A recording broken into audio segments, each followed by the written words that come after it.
Salam kerahiman. Hari ini pertemuan tentang Bunda Maria ya, berperan dalam kehidupan Suster Faustina yang ke-22. Berdoa kepada Bunda Maria. Kita lihat di nomor 79. Oh Maria, bundaku dan ratuku. Itu ungkapan kata-kata doa yang dipanjatkan oleh Suster Faustina kepada Bunda Maria. Aku mempersembahkan kepadamu jiwa dan raga, hidup dan matiku, dan semua yang akan terjadi sesudah kematianku. Bunda Maria menerima persembahan yang dipersembahkan oleh Suster Faustina. Apa yang dipersembahkan? Hidupnya, hidup mati ya, jiwa dan raga, dan juga semua yang akan terjadi sesudah kematianku. Ke dalam tanganmu aku menyerahkan semuanya. Sungguh-sungguh berserah pada Bunda Maria. Oh bundaku, naungi jiwaku dengan mantel sucimu. Mohon bagiku rahmat kesucian jiwa, hati, dan raga. Jadi dalam hal ini, Suster Faustina berdoa, berkata-kata kepada Bunda Maria, mohon bantuan dari Bunda Maria untuk mohon kepada Tuhan supaya Suster Faustina diberi rahmat kesucian. Kesucian jiwa, hati, dan raga. Semakin banyak yang berdoa untuk kita, untuk mohon rahmat dari Tuhan, pasti akan semakin baik ya. Sehingga ada doa syafaat, ada doa bersama-sama, ada doa serempak, ada doa massal. Itu dengan harapan kita berdoa agar apa yang kita harapkan, kita doakan membumbung sampai kepada Tuhan. Dengan kekuatanmu, lindungilah aku terhadap semua musuh. Ini juga dikatakan oleh Suster Faustina kepada Bunda Maria. Bunda, dengan kekuatanmu, lindungi aku. Karena Bunda Maria itu punya kuasa, punya rahmat yang luar biasa. Dia sebagai ibunya Tuhan. Dia sebagai Ratu Surgawi. Dia sebagai ibu kita semua. Ibunya Yesus. Ibu yang diberikan oleh Yesus kepada kita. Jadi seorang ibu ini punya kuasa yang luar biasa. Sehingga dikatakan dengan kekuatanmu lindungi aku. Kita tahu peristiwa di Kana ya. Dengan kepedulian Bunda Maria, dia peka, dia tahu apa yang menjadi kebutuhan dari yang mengadakan pesta tersebut, maka Bunda Maria bertindak. Di sini Suster Faustina, dengan kekuatanmu Bunda, lindungi aku. Dari mana? Dari semua musuh, khususnya mereka yang menyembunyikan kejahatan di balik topeng keutamaan. Kalau saya juga ya, kalau ketemu sama orang yang blak-blakan, dia nggak suka bilang nggak suka, dia marah dia bilang marah, saya tahu. Tapi kalau orang itu pakai topeng, apalagi di sini dikatakan pakai topeng keutamaan, kita nggak bisa tahu kadang-kadang. Dia nggak suka bilangnya suka, dia nggak setuju bilangnya setuju. Itu yang menurut saya menyusahkan ya. Tapi di sini Suster Faustina katakan, lindungi aku khususnya dari mereka yang menyembunyikan kejahatan di balik topeng keutamaan. Oh bundaku, bagiku engkau adalah suatu cermin. Ini juga semacam suatu niat dari Suster Faustina. Dengan dia melihat Bunda Maria, seharusnya saya pun bisa meneladan Bunda Maria. Sehingga dikatakan, engkau bagiku adalah suatu cermin. 315. Suster Faustina katakan lagi, ya Maria Bunda Allah, jiwamu tenggelam dalam samudera kepahitan. Pandanglah aku anakmu, ajarlah aku menderita, serta tetap menunjukkan cinta di saat menderita. Suster Faustina tahu apa yang menjadi penderitaannya Bunda Maria. Dan di situ Suster Faustina katakan, pandanglah aku anakmu, dan ajarlah aku juga untuk bisa menderita seperti engkau. Tapi dalam penderitaan itu, ajar aku juga untuk tetap bisa menunjukkan cinta di saat menderita. Kalau kita lagi sukacita, kita lagi bergembira, sangat mudah untuk mengungkapkan rasa kasih kita, rasa cinta kita ya. Tapi kalau kita sedang menderita, boro-boro pikirin orang lain, sendiri aja udah susah, nggak bisa mikir lagi yang lain. Tapi di sini Suster Faustina minta kepada Bunda Maria untuk mengajar dia. Jadi walaupun dia menderita, dia tetap mau bisa menunjukkan cinta. Kuatkanlah jiwaku, jangan sampai dipatahkan oleh penderitaan. Ini pun bisa menjadi doa kita semua kepada Bunda Maria. Bunda, kuatkan aku. Jangan sampai aku putus asa. Jangan sampai aku patah semangat. Jangan sampai aku gagal. Gara-gara aku menghadapi penderitaan. Bunda Rahmat, ajarlah aku hidup bersatu dengan Allah. 844. Ini juga percakapan Bunda Maria dengan Suster Faustina ya. Di situ Suster Faustina katakan, "Oh, perawan murni. Hari ini engkau menempuh perjalanan jauh. Demikian juga aku." Jadi pada waktu itu Suster Faustina sedang dalam perjalanan. Dijemput ya dari rumah sakit untuk kembali ke kongregasi. Di luar kota ya, jadi suatu perjalanan jauh, dan waktu dia dalam perjalanan dia melihat suatu tempat, dia ingat apa yang dialami oleh Bunda Maria juga dalam menempuh perjalanan jauh tersebut. Waktu itu Suster Faustina membayangkan Bethlehem. Langsung ingat Bunda Maria harus ikut sama Yosef. Karena waktu itu ada aturan cacah jiwa, harus kembali ke kota kelahiran, ke desa kelahirannya. Apa boleh buat? Waktunya terjadi pada waktu Maria ini sedang hamil, bahkan sedang hamil besar. Dia harus ikut aturan pemerintahnya, dia harus berjalan jauh pergi ke kota kelahiran dari Yosef untuk lakukan cacah jiwa. Sampai sana nggak ada hotel, nggak ada penginapan karena semua warga yang dari luar kota datang ke tempat itu. Otomatis dia nggak kebagian kamar di penginapan. Akhirnya dia harus melahirkan di kandang. Gambaran ini kembali diingat oleh Suster Faustina waktu dia melakukan perjalanan juga dari rumah sakit mau pulang ke kongregasinya. Dan dikatakan di situ, aku merasa perjalanan ini memiliki suatu makna. Oh perawan yang cemerlang, murni laksana kristal, yang sepenuhnya tenggelam dalam Allah. Aku mempersembahkan kehidupan batinku. Aturlah segala sesuatu supaya kehidupan rohaniku dapat menyenangkan putramu. Itu yang dimohon oleh Suster Faustina kepada Bunda Maria. Dia ingin diubah, dia ingin ditolong oleh Bunda Maria. Dengan kekuatan Bunda Maria, dia bisa belajar dari Bunda Maria dan bahkan dia berserah pada Bunda Maria. Bunda, aturlah aku supaya kehidupan rohaniku dapat menyenangkan putramu, Yesus Kristus. Jadi tujuan dari Suster Faustina adalah dia ingin supaya bisa dalam kehidupan batinnya, dalam kehidupan rohaninya, dia bisa menyenangkan Yesus. Dan itu bukan karena usaha dia sendiri. Dia justru mohon kepada Bunda Maria untuk menolong, membantu, mengatur agar dia bisa melakukan hal tersebut. Oh Bunda, betapa berkobar keinginanku agar engkau memberikan diriku pada bayi Yesus. Itu harapan dari Suster Faustina pada waktu masa Natal ya. Dia ingin supaya dia diberikan kepada bayi Yesus oleh Bunda Maria. 1469. Hari ini aku pergi mengaku dosa.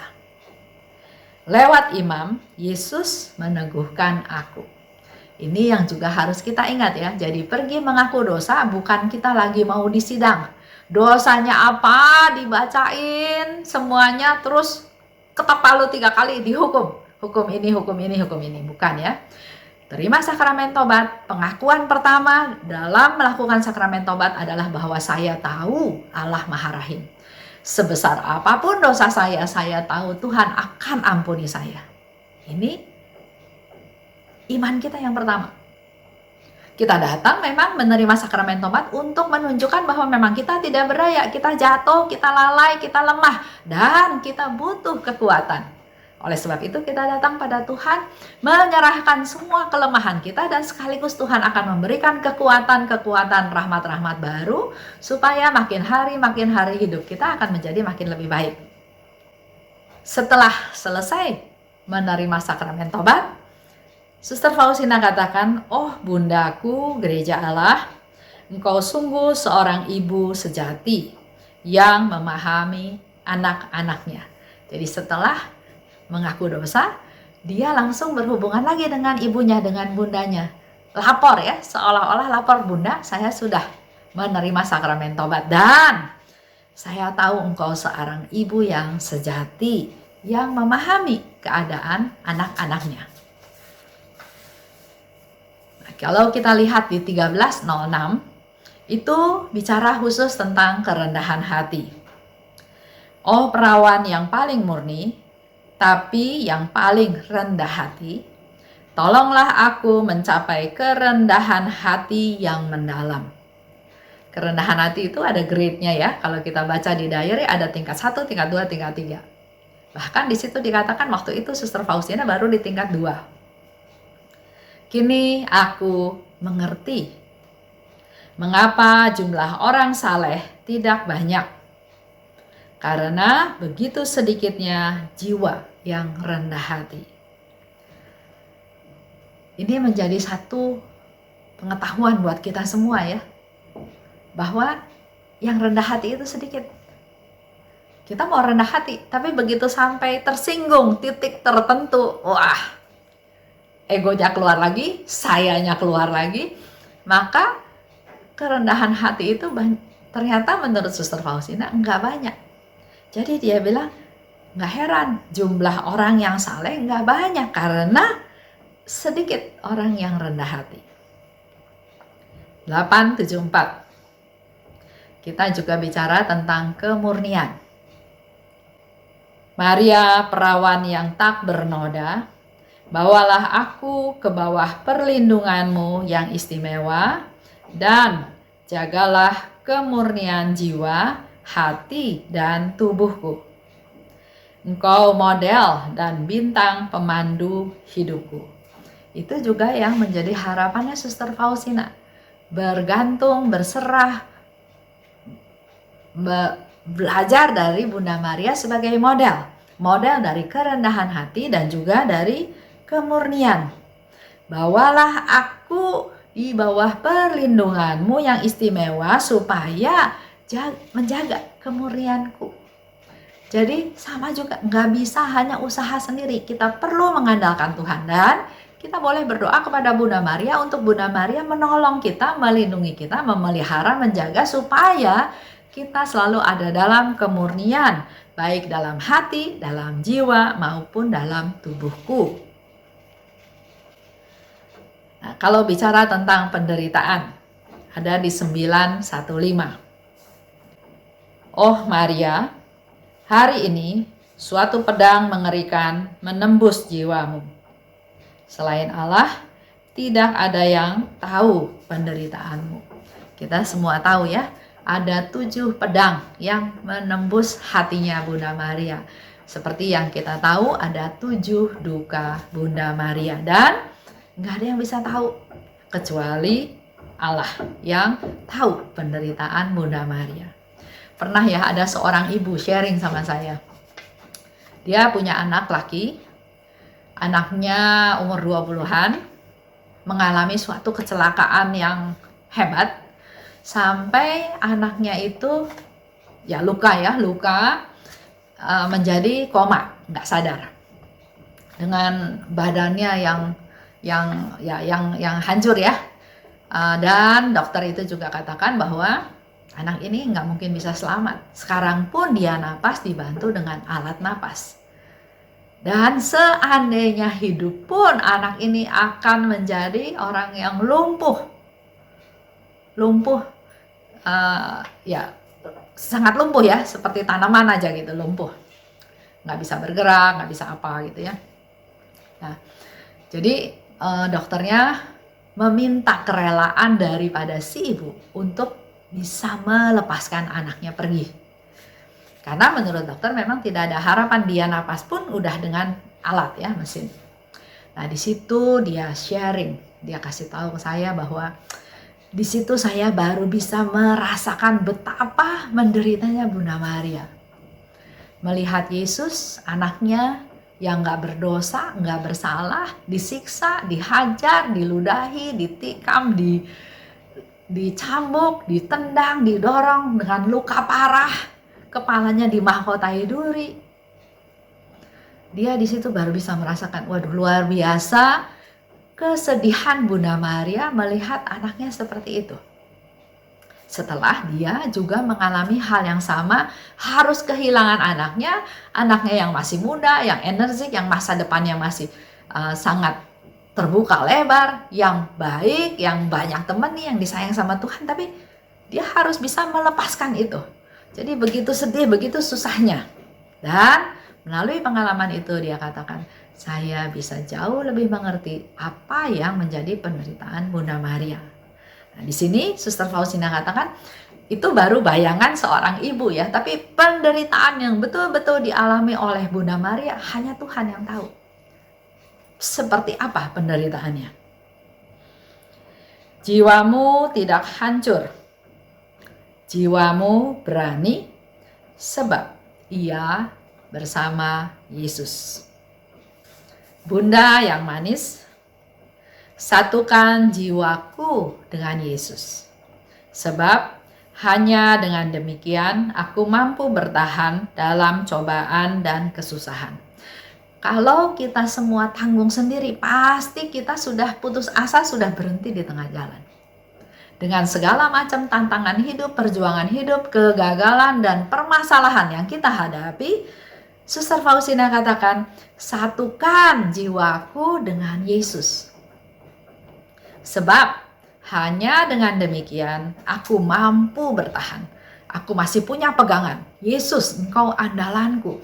Yesus, Engkau penyelamatku. Yesus, Engkau penghiburku. Yesus, Engkau kekuatanku. Yesus, aku hanya mengandalkan Engkau. Selama aku masih punya Engkau, aku masih kuat.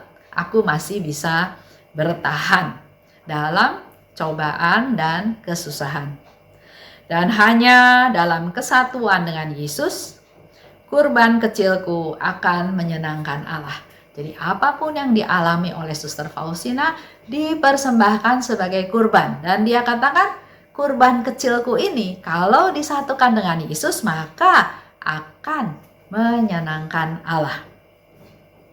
Bunda yang sangat manis, teruslah mengajar aku tentang kehidupan batin. Semoga pedang penderitaan tidak pernah menghancurkan aku. Bunda Maria mengalami 7 dukanya, duka cita Maria, dan Faustina pun mengalami hal-hal yang sama. Dia mengalami penderitaan demi penderitaan. Tapi dia tetap berharap supaya pedang penderitaan tidak pernah bisa menghancurkan aku. Oh perawan yang murni, curahkanlah keberanian dalam hatiku dan jagalah aku. Kita berdoa, kita mohon pada Bunda Maria. Sebagai ibu yang diberikan oleh Yesus kepada kita boleh aja minta pada Bunda Maria. Seperti sikap kita juga kepada ibu kita masing-masing ya. Bu atau Mama, doain saya. Saya mau ujian. Saya mau melakukan langkah yang besar. Saya punya rencana ini. Saya sedang sakit. Berdoa, minta kepada ibu kita, kepada mama, kepada ibu, kepada mami untuk doain saya anakmu. Dalam hal ini kita juga bisa minta kepada Bunda Maria. Curahkanlah keberanian ke dalam hatiku. Kita minta keberanian. Karena kalau kita lihat kehidupan dari Bunda Maria, dia juga seorang gadis yang berani. aku ini hamba Tuhan, terjadilah padaku. Padahal dia secara pikiran, secara manusia dia bisa membayangkan, apa ya jadinya? Saya masih muda, saya tidak melakukan apa-apa, tiba-tiba saya hamil. Padahal hukumnya di sana adalah dirajam sampai mati. Bagaimana orang memandang saya tiba-tiba hamil? Saya kan pasti malu. Apakah orang nanti menuduh saya berbuat yang tidak senonoh, dan seterusnya, seterusnya. Ada kekhawatiran, ada ketakutan. Tapi dia katakan, aku ini hamba Tuhan. Terjadilah padaku menurut kehendakmu. Itu suatu contoh keberanian yang besar. Berani mengambil tindakan, berani mengambil sesuatu, dan menanggung segala konsekuensinya. Oleh sebab itu, kita juga bisa terus belajar dari Bunda Maria. Enggak banyak ngomong, dengan sikapnya yang lemah lembut, dengan sikapnya yang peduli, tapi kalau kita pelajari kehidupannya, apa yang dialaminya, apa yang dilakukannya, menunjukkan satu keberanian yang luar biasa. Terjadilah padaku menurut kehendakmu. Itu aja untuk hari ini. Salam kerahiman.